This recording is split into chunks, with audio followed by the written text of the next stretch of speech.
Body language is another form of communication. It's just not verbal. And if you pay attention to what people are doing with their bodies, you can figure out how they feel emotionally. Some cues we can't help. Some things are universal. Some things are individual. So we're going to talk about all of that. So the word of the day is cues. Cues is a thing said or done that serves as a signal to someone to enter, stop, pause, wait, or begin. We follow cues all the time. If you watch a red light, you know a red light means something. And when it turns green, that's a cue. Nobody said go, but you know universally that green, oh, I can go now. So there are certain nonverbal cues that we make that if you can pick up on them, you know what they mean. Saying of the day, not responding is a response. This talk is for educational purposes only and is not a substitute for professional advice. If you or someone you know needs help, please reach out to a mental health therapist. Individual cues. These are people who you know. Like somebody sitting over by themselves, really quiet, and then a group of people like, what's wrong with him? And then his mother say, oh, he's just worried. He gets like that when he's worried, or he's sad. She's picking up on his body language. She's picking up on his cues because she knows him. So if you know a person, you can pick up on certain cues that other people might not pick up on. Reading body language is a complicated skill to master. Some people spend years trying to understand the thousands of nonverbal cues you can communicate with your body. Reading body language isn't as simple as memorizing a list of movements or gestures. Each piece of body language can signal a wide variety of emotions depending on someone's personality. That's what's important. Depending on someone's personality. Some people get mad and they start laughing. You ever heard somebody say, when I start crying, I'm mad? Some people, they laugh to keep from crying. And reading body language isn't as simple as memorizing a list of movements or gestures. Each piece of body language can signal a wide variety of emotions depending on someone's personality or emotional state. Even then, signals can mean different things depending on the context in which a signal appears. By nature, humans are creatures of habit. Let me say that again. By nature, humans are creatures of habit. We may not use the same body language as someone else, but we do rely on a repeating set of signals. Unique to you as an individual. Some people might tap their fingers or feet when they're nervous. Am I right? While others may tap their fingers and feet when they're bored. This person ain't nervous. They just bored. If you know the person individually, you won't accuse them of it because you don't know this person. What you nervous about? You don't know them. I'm not nervous. I'm bored. And somebody who know that person might know that. So this is what I'm saying. You can't confuse all body language is the same. There's some individual cues. Someone who pays close attention to your body language could learn how to tell the difference. So if you want to know the difference of individuals and people in your family, you can pay close attention to their body language. That way you can know the difference between when they're upset, when they're bored, when they're happy, when they're mad, and all those other things. Reading change. Learning how to read change. Learning how to see when a person's body language changes when you say something or you do something. They didn't say anything, but maybe they stepped away from you a little bit. That means something. Look for change in a person's body language. If you want to read someone's body language, don't look for individual signals. Instead, watch the way their body language changes. Reading change is a critical skill for anyone hoping to understand body language. A sudden change in someone's posture or position often reflects a shift in their emotional state. If you ask someone a different question and they suddenly cross their arms, this nonverbal change indicates an emotional reaction. They are likely crossing their arms to display discomfort, nervousness, or vulnerability. Similar changes affect facial expressions. So it's not just the body, it's facial expressions also. And it's hand gestures. Sometimes hand gestures can tell you something. And eye movements. You can roll your eyes and speak to a person. It's tonality too. Because you can somebody can answer the phone who you know. And depending on how they answer the phone, you be like, what's wrong? You ain't looking at them. You're not in their presence. You're going off of tonality.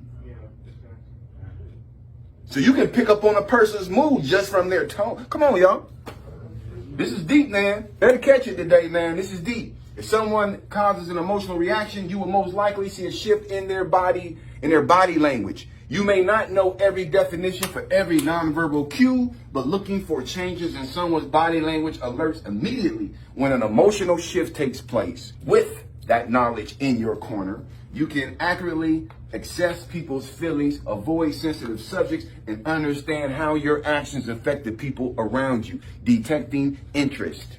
You got to know when somebody want to deal with you and when they don't. Yeah. Because somebody can be nice to you and you think they're in love with you. They really trying to just help you. Yeah. So, I mean, you got to learn how to detect interest. And the only way you're going to do that is knowing how to pick up on body language. Now, let's talk about reading specific emotions. That's the skill set most want to learn. Most of us, when you talk about body language, they want to know about this type of stuff. Specific emotions. And like I said earlier, this is the skill set most people want to learn. When you're having a conversation, you want to access somebody's body language and understand what they're feeling. One of the easy emotions to spot is interest.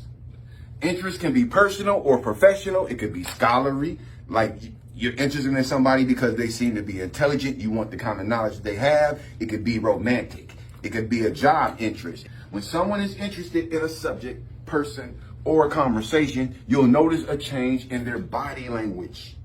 When you're at a table or you're talking to somebody and they really, and a good topic come up, they move in closer. They zeroed in on you.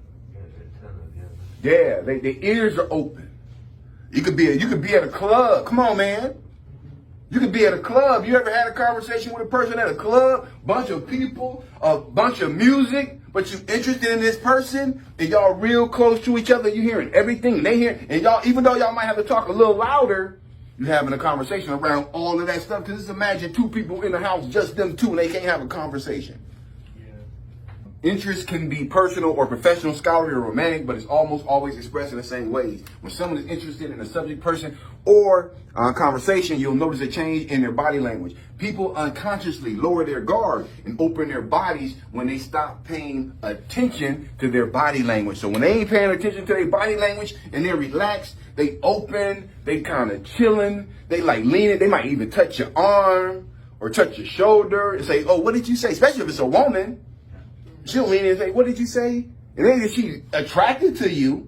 Is she interested in what you're saying? Those are body language cues. Yeah. Yeah, bro. Mm-hmm. As a result, the body language becomes more casual. It becomes more forward and vulnerable. If you're talking about something interesting or engaging, a person may lean forward or extend their arms or their legs. Universal signs. These are universal signs. These are things, if you went to China and you can't speak Chinese, you can still communicate with body language. Wherever you go on this earth, pointing is universal. That's a specific thing. That's a specific thing. Some pieces of body language are nearly universal. Across ages and cultures, these pieces of body language are easily recognizable and commonly associated with a specific emotional state. If you're trying to understand someone's body language, it's important to know these universal signs like the back of your hand. What does it mean when someone points a finger directly at you? Anybody that had people point, all of us have had somebody point a finger at you at one time or another. But what does that mean when somebody points a finger directly at you? Pointing fingers is how we draw attention to something or someone, right? Allowing us to establish dominance over that person or object. So a lot of times the people pointing in your face, they're trying to establish dominance. You need to be submissive. Yeah, you're wondering what's up. Yeah. Right. Good point there. When someone points directly at you, they're trying to single you out.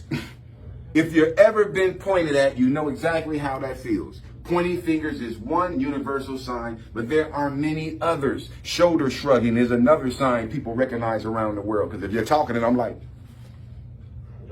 I don't know, or I don't care. Yeah. Whenever someone shrugs their shoulders, you know what that means without giving it a second thought.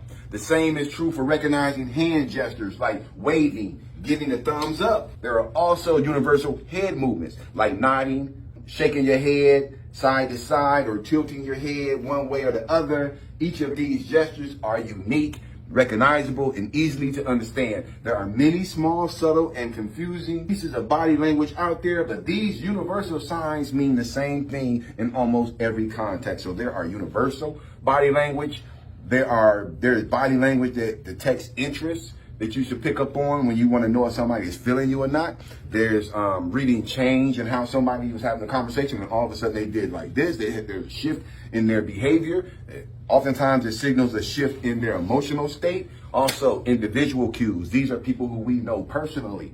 And we know when they do certain things, we know what that means. Other people might not know, but you got to know them on an individual level in order to know how they operate, kind of thing.